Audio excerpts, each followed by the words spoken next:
I, 28 female, got divorced 2 years ago after my ex cheated on me and got the other woman pregnant. Ex and I have 2 children together who live primarily with me and see him every other weekend. Ex and his other woman have a daughter together now who is almost 2.5. Ex has attempted to get me to take an interest in his child, and I have told him his youngest is nothing to do with me. That it is his responsibility to provide for her and to facilitate the relationship with our children, and that any gifts purchased for her from them should be purchased at his house. I said this because he asked me to get her gifts from the kids for her first birthday, and again for her second. He also wanted me to buy some Christmas gifts for her from them. He has invited me to her birthday parties, and they have asked about sleepovers. I always say no. I know she is innocent, and I have no hatred or dislike of the child, but I do not want any responsibility for their child on me. I also don't feel like I am obligated to pay for gifts. Considering he is the shared parent, I feel like it's his responsibility. All I do is tell my kids not to be too hard on her because they found her annoying and made some comments that needed to be dealt with when she was first born. These weren't anything much, but they didn't like her crying and were taking out the actions of their dad and his girlfriend on the baby because they were pushing very hard for the kids to be adoring big siblings when they wanted things back to normal still, and they saw their half-sister as the reason. In the last 3 weeks, my ex and his girlfriend both lost their jobs, and now they are trying to use that to guilt me to help. They asked if I would be their childcare for her. Ex said it could be a good bonding time for our kids when they see mom with their sister. I told him no. I should add, most requests were made in messages I didn't reply to. I have responded a handful of times, and only when I was left with the question being asked to my face, or if I thought they might drop her off at my house. I do my best to only have communication with my ex when it concerns our children, and sometimes that is hard, because he will call to ask about me being more involved with his youngest when our children are with him, because he knows I will always answer when they are with him, because you never know what could go wrong when you have a child with a heart condition, my youngest. Am I the a-hole for taking this stance? It is rare I see this little girl, but when I do, I don't ignore her or anything, but I don't want to take her home with me either. Not the a-hole. If I tried that with my ex-wife, she'd tell me to F off.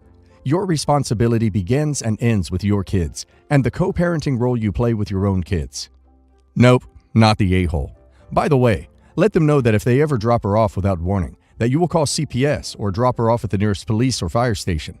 The fact you even thought it was a possibility they might show up to leave her with you without permission is alarming. Not the a-hole. She is their kid and their responsibility, not yours. Your kids can bond with her when they are with her dad, and it's his job to make it smooth. Your job is to make sure you're not bashing ex or the kid, and of course support your kids with relationships. Also, if they lost their jobs, why do they need childcare help? They are looking for work, and the jobs would put them on the same work schedule, or something like that. Honestly, that was something I was afraid of, that they would try to dump more responsibility on me if I did do smaller things, and look at what they're asking for now, without me saying yes to any of it. I, female, am engaged to my fiancé, male. I'm pregnant and will be giving birth in about a month. We're all very excited for the new baby. In my family, there's a tradition that whenever someone has the first grandchild, the parent is gifted something large by the grandparents. My parents are divorced and decided they would gift me the vacation home they had together. It's a nice vacation home and was previously just being used by each of them separately on-off years. Since my fiancé and I already own our home, this home is still to be used as a vacation home. My fiancé's name will not be on the deed of this house, and it will be solely mine. Our prenup agreement will also include this home. We both are coming into marriage owning several properties. This is where I might be the a-hole. We went to sit down with the attorney, and my fiancé is going to split everything evenly that he owns between the 2 children. I had it listed that everything I came into the marriage with would be given to my biological child only. He thinks I'm the a-hole. I didn't see it that way, because him and his ex have made it very clear that I am not their mother and will never have any say about their child. They included financial decisions as well, which I completely agreed to, unless my money was being included. My mother-in-law said she understands my point. So, am I the a-hole? Edit. I should add, the inheritance will be significantly different. I do own more property than he does, and my property has higher property value. Edit. Also, anything purchased after our marriage would be split between both children evenly. Edit. I see a lot of people bringing up the ex. Unfortunately, the child likely will not inherit anything from their mother. The mother has no desire to even own property, and is a big believer in spending all of your money while living and having fun. Not the a-hole. Each child will, presumably, be receiving inheritance from both biological parents. Your child is in your will and their father's. His elder child is in his will and presumably his ex's. I'm betting that your husband's ex-wife doesn't intend to distribute her estate between the two children. It's even less likely that her parents would mention your biological child or children in the disposition of their estates. That you have been told clearly that you will have essentially no role in your stepchild's life is almost irrelevant, but an interesting example of these folks wanting it both ways. When it comes to divvying up your stuff, you're supposed to treat the children equally, but you're not to have any influence while you're alive. Not the a-hole. Your fiancé and their ex have made it clear that you aren't having a parental role. You're just following their rules. I assume that his ex is adding your child to their will, because if his child is listed in the wills of 3 parents, surely yours would get that as well. My guess is that if you propose this so everything is fair, they'd be horrified. Not the a-hole. OP wouldn't marry him either with his double standard. He has 2 biological children and is splitting his assets equally between them. You have 1 child, and you're passing on your assets to that child. The very fact he even suggested you had to give any of your assets to his child is a red flag, and I would not proceed with marriage until it's fully worked out. Update. We had a serious discussion today about all of this. He has seen the post. We have decided he will divide his properties and assets between both children evenly, and I will give my assets and properties to my 1 biological child. I explained my reasoning, and he understands. Not happy about it, but understands. After reading the comments, he said he understands I'm not responsible for his ex not planning anything for their child together, and that our child should receive their parents' assets. He said he realizes he can't expect me to give his child my property from prior to marriage, that he did not contribute to, when they don't want me to be any kind of parent, and just a fun adult in their lives. Thank you all for all of your kind words and stories. I really appreciated all of them. My 22 female, brother, 17 male, was an affair baby. What ended up happening was the following. My dad remarried another woman and gained a stepdaughter, 17, who he treats like his own. My mother remarried another man and had my half-sisters, 14 female, 13 female. My brother's father is not in his life. As a kid, I spent an equal amount of time with both parents, but my brother was always with mom. From what I know, my brother doesn't call anyone dad. This is something that really affects him. He's always wanted a dad, and one of those happy little families, and I recently found his letters to Santa from when he was younger, and I'm absolutely heartbroken. It is something I now feel very strongly about. Because my mom works a lot, no one ever shows up to my brother's games. He doesn't really care, or at least acts like he doesn't. Well, my boyfriend and I decided to go to every one of his games, and have been going to every game since last year. He always gets really happy. He even jokingly calls us his parents as we sit with all the other parents. This is something I only do for him.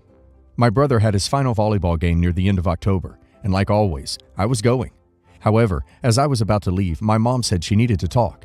10 minutes later, my dad shows up. They usually cannot stand each other, so I thought it was something serious.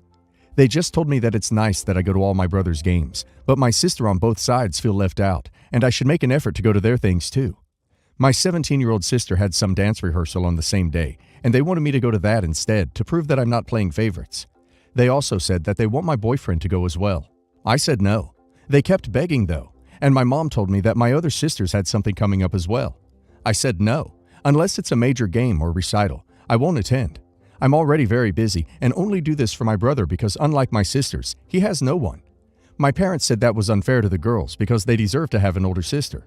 They both also agreed that it's weird my boyfriend and I act like his parents. I just told them that sucks, but I have a game to get to. They're both still mad at me. I haven't been allowed in either house since that day, and until I promised to commit to the girls as well, but I keep refusing. My mom's called me mean, selfish, etc., and my dad keeps saying that he never expected this from me. I don't know. Am I the a-hole for refusing to do the same for my sisters? I just want my brother to have one thing. He never gets anything. But maybe I'm the a-hole for doing this at the expense of my sisters. Not the a-hole. I'm just curious. Did you point out that you wouldn't have to if either of them could commit to being there?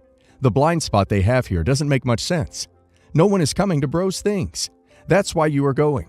If they showed up, you wouldn't have to. This convo should have become one of the now 3 of you adults doing what's best for the 4 still children.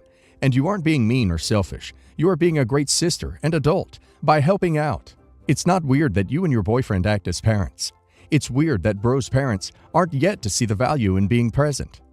Yes, I state very clear that the main reason I attend is because my brother has no one going to his games, while my 17-year-old sister's mom always goes to her dance stuff, and my other sister's dad is super involved in their sports.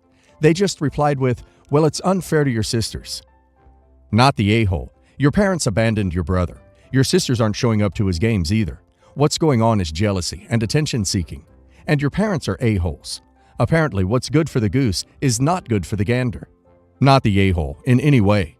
You're right. They have their parents. Your brother doesn't. Especially if your mom, his mother, doesn't even take the time to go. Does she even like her son? I would sit your sisters down and explain to them why you only do it for him, though. Also, it isn't your job to go to their events. That's on their parents. My neighbors are a young couple in their 30s, Annie and Bill. They've had a baby a couple months ago. The baby came home last month after 3 months in hospital. My wife is friendly with Annie. We can't have children, so whenever we have a neighbor with a baby, my wife makes friends with them. We have my mom staying with us, as she no longer is able to live independently. My mom has complained several times that she can hear the baby crying, especially at night. My wife says the baby has bad reflux, and they're trying to deal with it. The baby screams several times a day. It's awful listening to the poor thing cry for so long. It does feel like they aren't dealing with the baby as quickly as they should be. The baby screamed for 10 minutes solid the other night. My wife says that the baby screams when they bathe it, as Annie has told her that baby doesn't like being bathed. Baby is always crying, and it's frustrating, especially when mom needs peace and quiet to recover from surgery. Since the baby has come home, there is no longer any room on our street during the day, as we have on-street parking. This is making it difficult to get mom to appointments, as she can't walk to the end of the street to get to her car. But we also can't park in the middle of the road, as it blocks the road, and can take over 10 minutes to get her in the car due to mobility issues. There had always been at least one empty bay outside our house, but now it is always occupied by either someone from their families visiting or one of the healthcare professionals involved in the baby's care. I reached a breaking point at the weekend. Mom had been home alone all day, and she was in tears when I got home from work. Wife was away visiting friends. She said the baby had been screaming all day long. It was still crying when I came home. I went and knocked on Bill and Annie's door to ask if they could quiet the baby. I could see through the frosted glass that Annie was sat on the bottom of the stairs, not even trying to calm the baby down. When she came to the door, she apologized and said she had been trying to calm the baby down, but the new medication was making him constipated, and he was straining to poo. She said Bill had gone to pick up an emergency prescription to try and help. I snapped, as she clearly hadn't been trying, as she was sitting on the stairs, and I told her that they need to be more considerate of others, and if she didn't quiet the baby, then I would log a noise complaint with the police. Annie was upset at this and closed the door in my face. When my wife came back, she told her what I had said. Now my wife is angry with me as I was making life difficult for a young couple with a sick baby and is giving me the silent treatment. I feel like I may be in the wrong because of how my wife was reacting, but at the same time, the baby is always crying, and I think they need to be more considerate of their neighbors. I'm going to get hate for this, but thank God you can't have kids. Your lack of empathy and inability to sympathize is outrageous. Real babies aren't like dogs or dolls. I would hate to see how you would have treated your wife or your own child. You're the a-hole. On-street parking means it's game for anyone, even if it's an inconvenience to others. Filing a noise complaint because of a crying baby is ridiculous. I actually hope you do, and you come back here to indicate how big of a laughingstock you are for doing so. Expecting someone to be able to magically stop a baby from crying that has health issues is also unreasonable. That's not how babies work. Just because the baby was crying when you went over to make your ridiculous demand and wasn't being held doesn't mean the parents aren't actively trying to soothe their child and instead are taking a moment to catch their breath, as reasonable parents and people oftentimes do when things get stressful. You're the a-hole. Babies cry. Sick babies cry more. It's not your job to judge new mom for sitting on the stairs. If you're annoyed next door, imagine life inside with a person she loves in pain. Now she has to deal with you. Get your mom noise-canceling headphones. Reserve the car space on days you need it. Or ask the people parked there to move. Or ask a city to make a handicap spot. Your problems are yours alone to deal with. Leave those poor people alone. My, female 55, son is dating his girlfriend for 2 years now. They are both 24 but still live at their parents' houses. They are talking about buying an apartment together next year. As Christmas is approaching, my sister is organizing our Christmas Eve in her house, and she invited my son's girlfriend. When I asked her for confirmation, she told me that she has to see first with her family, as she is used to celebrating Eve with them. I told her that she was not forced to come celebrate with us, that she could do what she wanted. Like if she's coming, that would be nice, but if she stays with her family, that would be okay. And I added that, but in any case, my son is celebrating with us. When I told that, I saw her face changed, and then she made a mad, frustrated smile saying, "Yes," and left the kitchen, where we were, and would barely talk to me. I guess she didn't appreciate the last sentence I said, while I don't really see the problem. So I told what happened to my son, and he answered that that was not nice to say, and that I shouldn't have spoken on his behalf. And he was like, so if she leaves her family for Christmas to celebrate with us, that's fine. But if I do the same on the other way, it's a problem. I also asked other relatives what they thought about that, and they told me that it was petty to say that too. But, I'm sorry, they're not married yet. I still have the right to wish my son will be by my side for Christmas. If her parents are fine with letting her, that's their problem. I look forward to your future post when your son has moved out and goes no contact with you. You're the a-hole. You can wish for anything you want, but your son is an adult. That means he gets to make his own decisions and speak for himself too. You're the a-hole, big time. He is an adult. He is also not your property.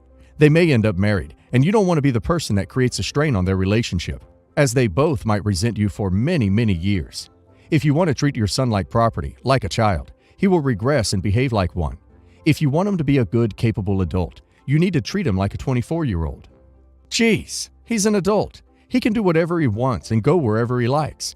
When he moves out, he may even only come for Christmas every few years, or not at all, especially if you carry on acting like this. It's not about what you want. As parents, our children don't owe us anything. They are not obligated to spend holidays with us. You're the a-hole.